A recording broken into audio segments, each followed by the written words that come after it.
राहू दे त्यांचा प्रश्न बरोबर आहे, राहू दे प्रश्न बरोबर आहे त्याचा बाबा. करणार वर्गीकरण करणार आहे.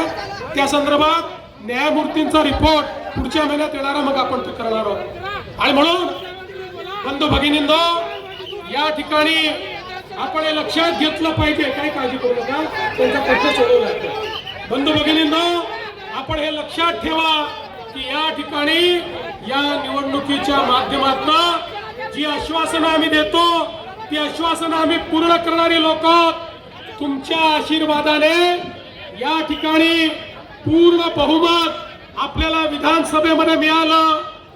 देशाच्या इतिहासामध्ये सर्वाधिक आमदार हे आपले या विधानसभेमध्ये तुम्ही निवडून दिले. आणि बघा, तुम्ही आमदार निवडून दिल्यानंतर त्या ठिकाणी आमचे विरोधक काय म्हणायचे? आमचे विरोधक म्हणायचे